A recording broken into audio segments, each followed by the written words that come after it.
Hi everyone, John here, All Miniatures Great and Small, and I thought I'd do a quick unboxing and basically a continuation of my Soviet journey for Bagration that came out last year. I'm still collecting things for my army. One of the things that Jake and I wanted to see was some more infantry actions. We will have some battle reports with infantry coming up. I don't particularly like lots of infantry battles as battle reports, that is, just because they can take a lot longer to film and, to be honest, a little bit longer to play.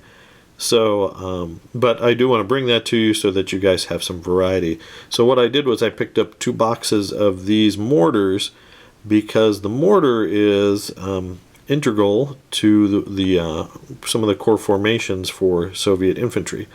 So it's one more thing to keep on the table, to keep your formation on the table, even if your infantry companies get shredded. So I think retail, this runs about $13.50, somewhere in that US. You might be able to find it cheaper online at various retailers. Like I said, I ordered 2 of these boxes, but we're going to go ahead and open one and see what we get. We get 2 unit cards, which we'll look at in a minute.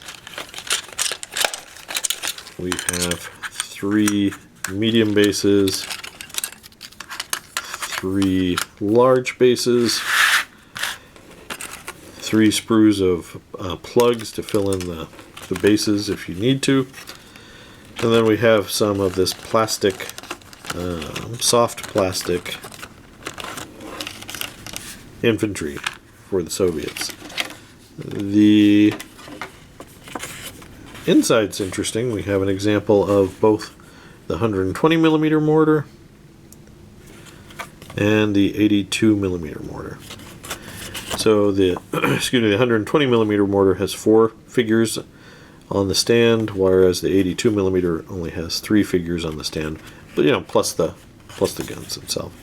So that's kind of cool. They give you this in here. I didn't realize that was in there in these newer blister packs. So very cool Battlefront. All right, the infantry, we get 3 sprues. Basically, you've got 3 guys, and the 81mm, the 120mm, 4 guys. So each sprue should be able to give us 1 of each. So the this is that flexible plastic stuff, and you can kind of see there's a big warp on that barrel. Are they all warped? That one's warped. That one's a slight warp. These are easily correctable just by dipping it in some boiling water or hot water and really quickly, and then straightening it out. These are marked 2018 Battlefront Miniatures. You can see some of the detail. You know, the detail on the soft plastic are just fine.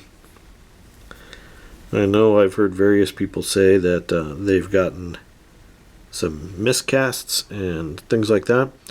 And Battlefront's really good with their return policy. You know, get a hold of them and they should be able to get you a good set. But, you know, I don't see a lot of flashing or anything like that.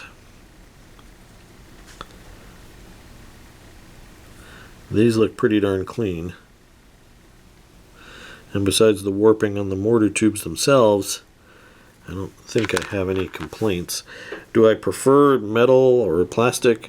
I actually really like the hard plastic that they used, and I don't know the timetable, but those are some of my favorite to work with. There are some metal ranges I really like the original US paratroopers metal figures. I really love those.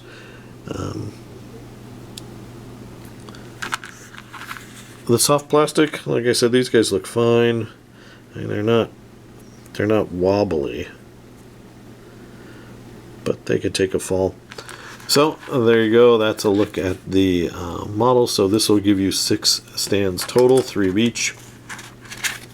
And then looking at the cards, we've got the 82mm Mortar Company, which is pretty standard for a 82mm mortar, 40-inch range, anti-tank 1, 4+ firepower.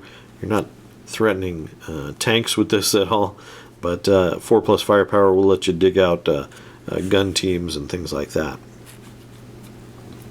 It runs, oops,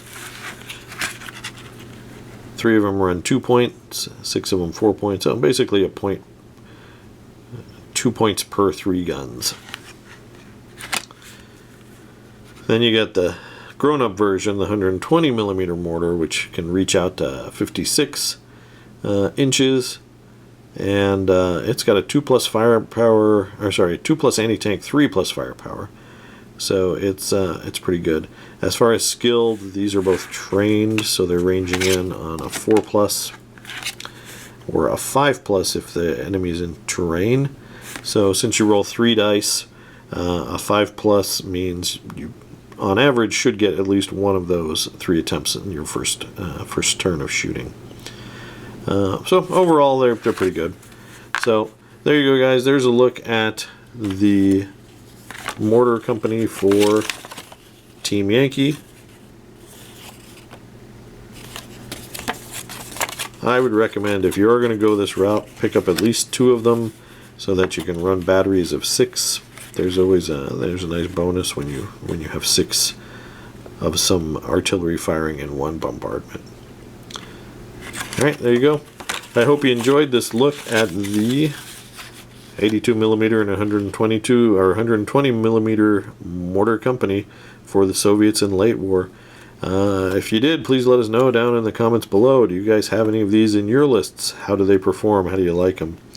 I don't have high hopes as far as awesome performance out of these guys, but I think that they provide a good a threat and deterrent, and more templates for the Soviets is always a fun thing.